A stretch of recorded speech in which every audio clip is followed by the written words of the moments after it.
મિર્ચી morning. મારો એક friend છે, યુએસ થી આવે છે અને એ લોકો આજે પાવાગઢ જવાના છે. હવે મને પૂછતો હતો કે ત્યાં પાવાગઢમાં રોપવે ચાલુ થયો કે પછી હવે ચડીને જ જવું પડશે. મેં કહ્યું મને ખબર જ નથી. રોપવે નો વચ્ચે એક્સિડન્ટ થયેલો 2-3 વર્ષ પહેલા, પછી એ રીસ્ટાર્ટ થયું કે નહીં મને કોઈ આઈડિયા નથી. એના પછી ગઈકાલે રાત્રે હું વિચારતો હતો કે જો આજે આ ખરેખર રોપવેમાં જશે તો પોતાના બાળક લઈને જશે, પણ જો બાળકને ઉચકીને પગથિયા ચડીને જવાનું હોય તો કેટલું થાકી જવાય. જે લોકો માઉન્ટેનિયરિંગ કરતા હોય એ લોકો પોતાની સાથે સામાન મિનિમમ રાખતા હોય. જેટલો જરૂર હોય ને એટલો જ સામાન ઉચકીને જાય. જેટલું રિક્વાયર્ડ હોય એટલું જ વજન ઉચકે. તમે જુઓ પર્વતારોહકો શું શું વાપરે.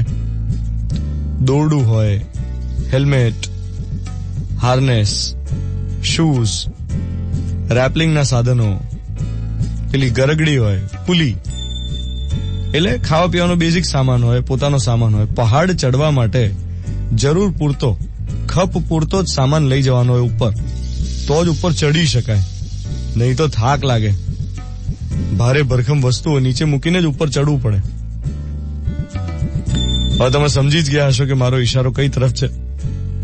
આપણી લાઈફમાં આપણે આગળ વધવું હોય, ઉપર ચડવું હોય તો ફાલતુ બોજો મૂકીને ઉપર ચડવું પડે. બિઝનેસમાં નંબર 1 બનવું હોય કે જોબમાં એક્સેલ કરવું હોય, ભણવામાં અવ્વલ થવું હોય કે પછી હાઉસવાઈફ તરીકે બેસ્ટ બનવું હોય, મનમાંથી ફાલતુ બોજ હટાવવો જ પડે. અને ફાલતુ બોજ કોઈ પણ હોઈ શકે.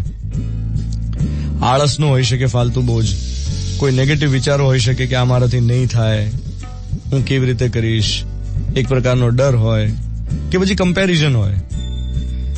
કંઈક તો હોય જે ફાલતુ બોજ હોય, એને હટાવો તો તમે ઉપર ચડી શકો. અને બદલી શકાતું હોય છે, મનને બદલી શકાતું હોય છે જો એકવાર ધારી લઈએ તો. નવા વીકની શરૂઆત થઈ રહી છે. 7:17 6 નવેમ્બર 2011 સોમવારની સવાર. હું છું ધ્વનિત તમારી સાથે on Mirchi 98.3. Good morning my dear.